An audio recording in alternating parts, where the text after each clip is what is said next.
आज की इस वीडियो में मैं आपको बताऊंगा पेमेंट और रिसिप्ट वाउचर के बारे में। पेमेंट और रिसिप्ट वाउचर हम टैली में कैसे डालते हैं ये चीज़ें मैं आज आपको बताऊंगा। वैसे तो वाउचर सिंपल है, लेकिन आप इसमें थोड़ा बहुत चेंजेस कर सकते हो। ठीक है, तो सबसे पहले हम कंपनी ओपन करेंगे। पेमेंट का मतलब होता है कि हम किसी को पेमेंट कर रहे हैं। ये पेमेंट किसी खर्चे के लिए भी हो सकती है और किसी वेंडर को देने के लिए भी हो सकती है। वेंडर हमारे लेनदार होते हैं। ठीक है, तो सबसे पहले हम क्या करेंगे, एक परचेज की एंट्री डालेंगे कोई भी वाउचर से 10 सितंबर। ठीक है, और क्रेडिटर हमारे वेंडर हैं। और इसके बाद परचेज राइस ले लेते हैं कोई भी। ठीक है, और राइस में हम क्या करेंगे, 100 क्विंटल राइस हमने ले लिया और ये 5500 के हिसाब से हमने इसका, ठीक है, और इसको सेव कर लेते हैं हम। अब ऐसे ही हम एक सेल ले लेते हैं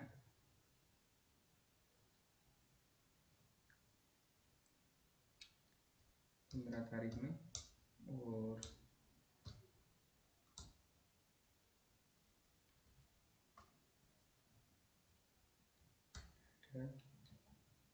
सेल प्राइस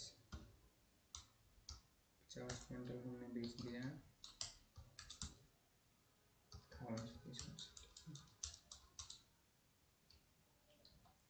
तो अभी देखिए, पेमेंट और रिसीप्ट दोनों वाउचर ही आसान है और दोनों में हम दो तरीके का यूज़ कर सकते हैं। जब हम पेमेंट के लिए हम F5 दबाएंगे और उसमें देखेंगे कि पेमेंट हम कैश से भी कर सकते हैं और हम बैंक से भी कर सकते हैं। मैं दोनों से आपको करके दिखाऊंगा। ठीक है, अब आप पेमेंट जब करोगे क्रेडिटर को, ठीक है,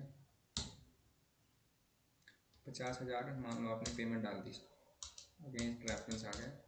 ठीक है, तो देखिए यहाँ पे करंट बैलेंस उसका जो दिखा रहा है वो दिखा रहा है 5 लाख रुपए। ठीक है, 5.5 बैलेंस है उसका, 5 लाख दिखा रहा है।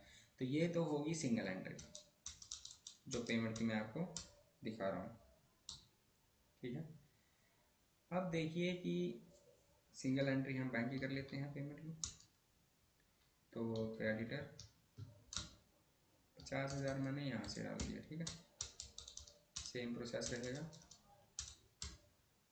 ठीक है, अब यही, अब पहले हम पेमेंट का कर लेते हैं। ठीक है, तो जब हम सिंगल एंट्री डालते हैं, लेकिन मैं आपको बताऊंगा कि सिंगल एंट्री की जगह आप ना मल्टीपल एंट्री भी डाल सकते हो। ठीक है, मल्टीपल एंट्री के लिए आपको क्या करना पड़ेगा, मान लो आप 20 तारीख को कोई पेमेंट डालते हो कैश से कर रहे हो बैंक से कर रहे हो, दोनों सेम ही रहेगा हमारा। तो कैश में आप क्या कर रहे हो, क्रेडिटर को पेमेंट कर रहे हो आप 50,000।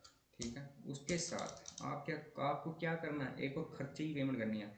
लेकिन आप ये देखिए कि आप इसी वाउचर में आप वो पेमेंट भी डाल सकते हो। जैसे मैंने यहाँ पे एक खर्चा बना लिया, वेजेस,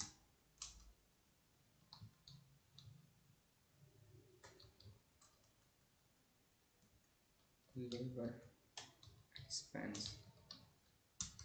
ठीक है, इनडायरेक्ट में जाएगा, नॉट एप्लीकेबल, और सेव कर दीजिए। ठीक है, तो मैंने क्या किया, 10,000 रुपये अपने एक्सपेंस के डाल दी। ठीक है, कोई और एक्सपेंस भी ले सकते हो आप, मान लो आपने वाटर एंड इलेक्ट्रिसिटी का कोई एक्सपेंस ले लिया।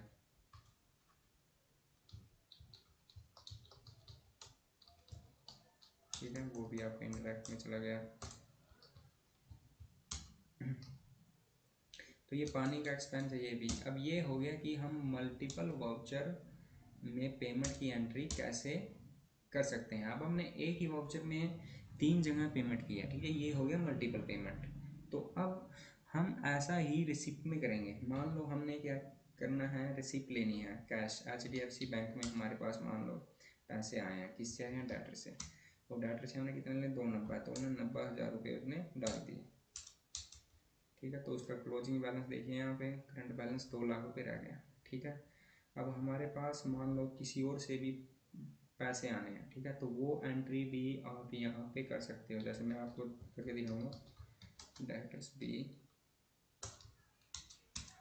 ठीक है, सभी डेटर में चला जाएगा और इसको सेव कर दो आप। तो इससे मेरे पास आ गया 10,000 रुपया कैश। ठीक है। अब देखिए ये 10,000 रुपये मुझे इसके देने आ गए, क्योंकि मुझे इससे कोई पैसा नहीं लेना था। अब देखिए आपने रिसिप्ट की सिंगल एंट्री भी कर ली है और आपने रिसिप्ट की मल्टीपल एंट्री भी कर ली है। तो देखिए कितना आसान है। ठीक है। आगे जाके आप क्या कर सकते हो, अपनी इन एंट्रियों को डे बुक में देख भी सकते हो। ठीक है, विद डिटेल के साथ।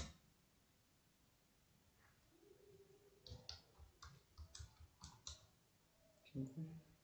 देखिए आपने जो यहाँ पे क्रेडिटर को जो आपने पेमेंट की थी, ये आपकी सेल परचेज होगी। क्रेडिटर को 50,000 रुपये किया आपने 15 में, और क्रेडिटर से HDFC बैंक में आए 50,000 रुपये। ये आपकी पेमेंट की एंट्री हो गई। ठीक है, ये आपकी और ये आपकी होगी रिसिप्ट की एंट्री। तो ये सिंगल एंट्री भी है और मल्टीपल एंट्री में है। तो टैली के अंदर पेमेंट और रिसिप्ट वाउचर में एंट्री इसी को।